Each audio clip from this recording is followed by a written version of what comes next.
The Astonishing Triumphs and Heartbreaking Tragedies of Alexander Hamilton. Alexander Hamilton accomplished many amazing triumphs throughout his life, including becoming a lieutenant colonel in the Revolutionary War while being one of George Washington's most trusted men.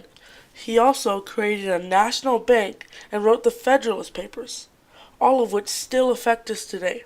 But sadly, they ultimately led to the tragedy of his death. Alexander Hamilton started out in a very poor country in the West Indies, but eventually made it to New York and went to King's College, but soon dropped out due to the Revolutionary War. This was the starting point to his string of triumphs yet to come. Hamilton yearned to join the army, and that prayer was answered in 1777 when Hamilton was promoted to lieutenant colonel and later became George Washington's right-hand man. In a biography published by NotableBiographies.com, it says, in 1777 he became a lieutenant colonel, an army officer who was above a colonel, in the Continental Army, the national army fighting for American independence, and assistant to commanding General George Washington. Hamilton became one of Washington's most trusted advisors. Although Hamilton was not consulted by Washington for many decisions, he had a very large role in the army. If it wasn't for Hamilton becoming lieutenant colonel, then the war possibly could have turned out differently. For example, if Hamilton did not lead the Battle of Yorktown, and there could have been a possibility for them to lose, making the war longer, killing more lives. Also, it could potentially have led to Britain winning the war, and the U.S. not getting independence. And if you think about it, that would greatly affect you. Several years after the Treaty of Paris was signed, Hamilton was suggesting to have a national bank. In the article, Establishing a National Bank by PBS.org, it states, Hamilton had long believed in the need for banks to provide credit and to stimulate the economy. As early as 1780, he wrote a letter describing central banks in Europe and wondered, and why cannot we have an American bank? Meaning, since the beginning of our country, Alexander had been pushing to get a national bank. After many years, he finally got what he wanted and founded the National Treasury in 1784 and became Secretary of Treasury. While he served, he did plenty of amazing things. For example, he tackled war debt and created a standard currency. Even though the National Bank was shut down in 1832, it still deeply affects us today, just not in the way you think it would. When the National Bank was made, it set a precedent that would influence a lot of things the government would do. The precedent the National Bank set was that it gave the government more power than was stated in the Constitution.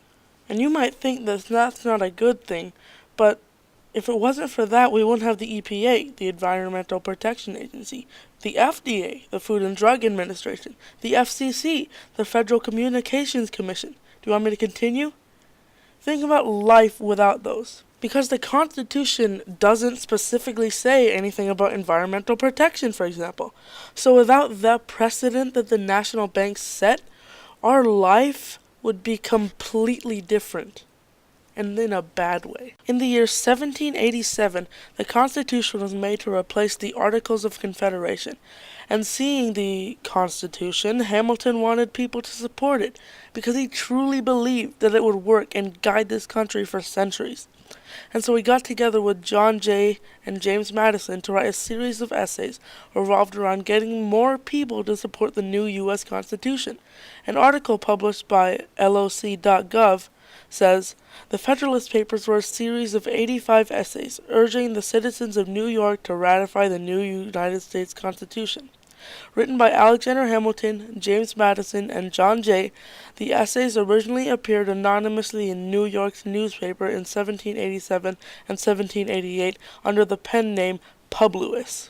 This basically means that the three men wrote the papers and published them anonymously to New York to get as many people as possible to ratify the Constitution. This was a huge triumph, because if it weren't for the Federalist Papers, our Constitution might not have been ratified, and we could have possibly been stuck with the Articles of Confederation, which were trying to cut against tyranny, but sprouted outrage like Shays' Rebellion. Today, the Federalist Papers are very important to us. In the same article about the Federalist Papers, it says, the Federalist Papers are considered one of the most important sources for interpreting and understanding the original intent of the Constitution.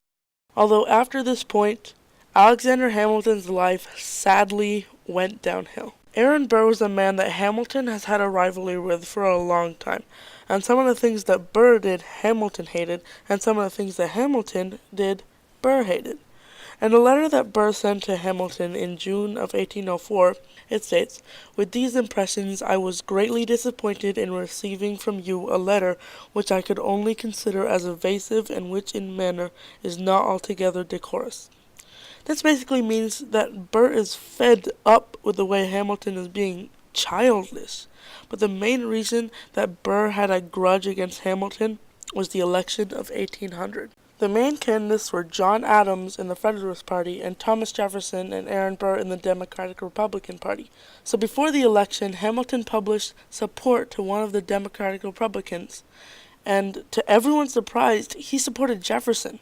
In the article Alexander Hamilton Biography, it says, Hamilton believed that Vice President Aaron Burr, whom he referred to as the most unfit and dangerous man in the community. This shows the sheer disrespect he had for Burr. And from that moment on, Burr had a growing, burning hatred for Hamilton. And on July 11th, 1804, in Weehawken, New Jersey, that burning hatred was extinguished when they dueled and Burr shot Hamilton clean in the stomach. He was then carried all the way back to New York and died the next evening. This is the tragedy that struck Alexander Hamilton, because he was an influence and a role model to so many people at the time, and still is. And because of his death, Burr became a wanted man. So how does Hamilton's duel with Burr and his death affect us today? While it may not affect us in our everyday life, it is by far one of the most famous duels of all time. And it has changed Hamilton's reputation from bad, because he had an affair, to respected, because he died shooting in the air.